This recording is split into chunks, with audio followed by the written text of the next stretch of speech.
Hey my girls, welcome back for another video. Today we're talking all about how to rebuild your self-love and your self-confidence. I'm not going to ramble too long here, so let's go ahead and get right into this video. Number one is to start paying attention to your self-talk. The words that you speak over yourself are so powerful. The Bible literally says that life and death is in the power of your tongue. The words you speak over your life can either build you up or tear you down. And I wish that somebody would have told me this years ago. I spent years feeling depressed, discouraged, unworthy because every thought that I had about myself was negative.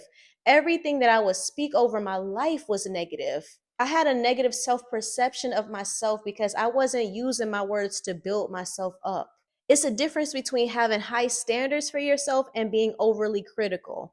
Being overly critical of yourself and beating yourself up isn't going to get you the results you want. When you're always focusing your energy and attention on what's wrong with you, on all the things about your life you don't like, you'll continue to see more of that because what you focus on grows. Confident women don't spend most of their time judging and criticizing themselves. They spend time focusing on what they love about themselves. It's your job to be your biggest cheerleader because no one is coming to save you. Who you believe you are is way more important than who you actually are because the more you focus on all the negative qualities in your life, the more you'll continue to see negativity displayed in your reality. Start speaking like a confident woman because you are confident. That confidence is in you. It's just waiting to be awakened. But it's never going to be awakened if you keep putting yourself down and judging yourself. Start focusing on the qualities that you do love about yourself.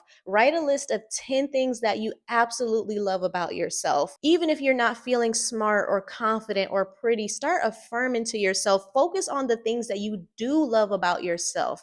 Speak life over yourself. Tell yourself, I am becoming more confident every day. I am becoming the healthiest version of myself. I can do all things through Christ who strengthens me.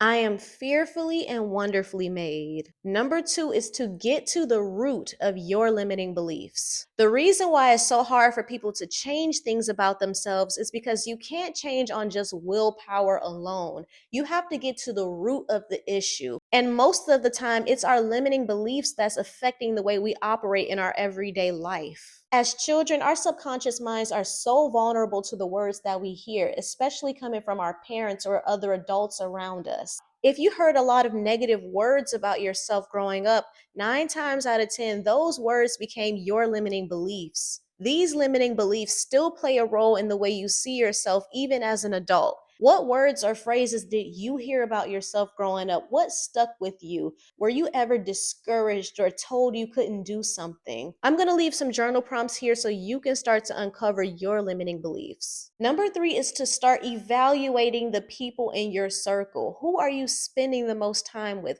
Are they building you up or are they tearing you down? Statistics say that you are the average of the 5 people you spend the most time with. Are you spending time with people who are constantly putting themselves down? Are you spending time with people who don't love and value themselves, who are always complaining about everything that's going wrong in their lives? Are you telling your dreams to people who don't support you? Being around people who are negative and unsupportive can bring your self-confidence down by a lot. That's why it's so important for you to have high standards for yourself. Love yourself. The more you love yourself, the higher your standards will be for yourself. And when you have high standards for yourself, the people around you will either elevate with you or they'll fall away. And I'm not saying to cut everyone off, but seriously consider spending less time with people who are negative. You don't have to answer every text or every phone call. You don't have to tell your unsupportive friends all of your dreams. Just start pulling away your time and your energy because your energy is precious.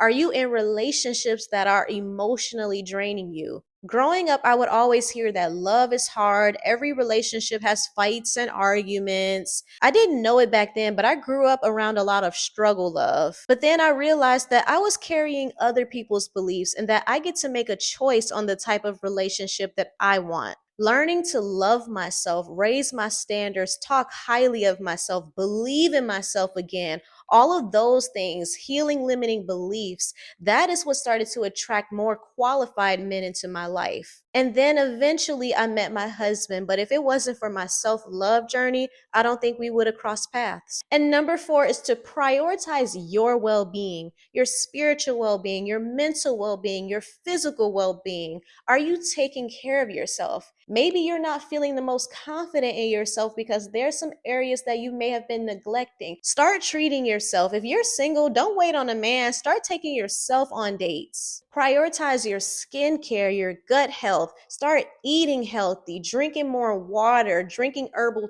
teas. When you're glowing and healthy on the inside and out, it's hard not to love yourself. It's hard not to be confident when you know you're healthy, you're glowing, you're vibrant. When you feel good in your body and your own skin, it makes it hard not for you to exude confidence.